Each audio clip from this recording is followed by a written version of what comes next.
मुन्ना बैठकर आम खा रहा था। तभी आम की गुठली की जगह एक सोने का चिराग निकलता है। वह उसे देखकर बहुत खुश हो गया, क्योंकि उसे पता था कि यह कोई जादुई चिराग है। लेकिन मुन्ना को उसका उपयोग करने का तरीका नहीं पता था, इसलिए वह टेबल पर रखकर सो गया। रात को अंधेरा होते ही चिराग से एक तेज रोशनी निकलती है और चिराग से ढेर सारा आम निकलने लगता है। मुन्ना सुबह को जब इतना सारा आम देखता है तो वह खुशी से डांस करने लगता है और वह सभी आमों को लेकर बाजार में बेचने चला गया, जिससे वह अमीर बन जाएगा। तभी एक रेड बुल उसके आम को देखकर लालच में आ गया और उसने एक प्लान बनाया। मुन्ना जब बाजार में दुकान लगा रहा था तो रेड बुल वहां आकर पब्लिक को बहकाने लगा और बोला, आप लोग मुन्ना की दुकान से आम मत खरीदना, क्योंकि उसका आम बहुत खट्टा है। इतना सुनते ही सभी पब्लिक दूसरी दुकान से आम लेते थे और उसकी दुकान से कोई नहीं लेता था। दरअसल रेड बुल ने सोचा था कि आम नहीं बिकेगा और मुन्ना सारा आम वहीं फेंक देगा, लेकिन मुन्ना ने ऐसा नहीं किया और वह सारा आम लेकर गरीब दुखियों में बांट दिया। अगले दिन सभी गरीब लोग मुन्ना के घर पहुंच गए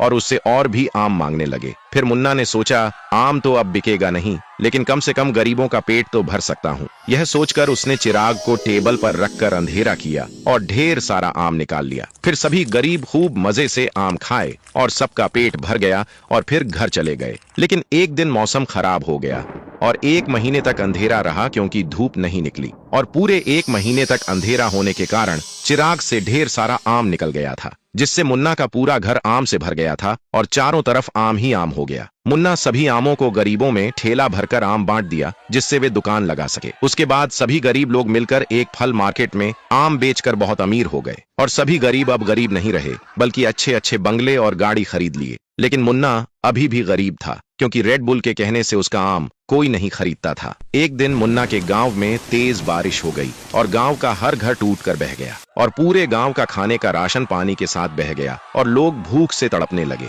तभी मुन्ना लोगों का पेट भरने के लिए जादुई चिराग खोजने लगा, लेकिन चिराग नहीं मिलता है और भूख के कारण मुन्ना के साथ साथ सभी गांव वालों की हालत बहुत खराब हो गई। लेकिन जो गरीब आम बेचकर अमीर बने थे, वही लोग सबके लिए ढेर सारा खाना लाए और गांव वालों के रहने के लिए पूरे गांव में फिर से घर बनवाए, जो पहले से बहुत अच्छे थे। कुछ महीनों बाद पूरे गांव के हर घर में बड़े बड़े आम के पेड़ निकलने लगे और मुन्ना यह देखकर समझ गया कि अंधेरा होने के कारण चिराग से लगातार आम निकल रहा है। मुन्ना ने मेटल डिटेक्टर टीम को बुलाया, जिससे मशीन के द्वारा चिराग को खोजा जा सके। तभी रेस्क्यू टीम बोली, चिराग तो मिल जाएगा, लेकिन इसके लिए 10 लाख रुपए की फीस लगेगी। मुन्ना बोला, मेरे पास तो पैसा नहीं है और वह मेरे लिए बहुत जरूरी है। रेस्क्यू टीम बोली, अगर वीडियो देखने वाले लाइक सब्सक्राइब करके कमेंट में हेल्प लिखेंगे तो मैं फ्री में चिराग खोज कर दे दूंगा तुम्हें।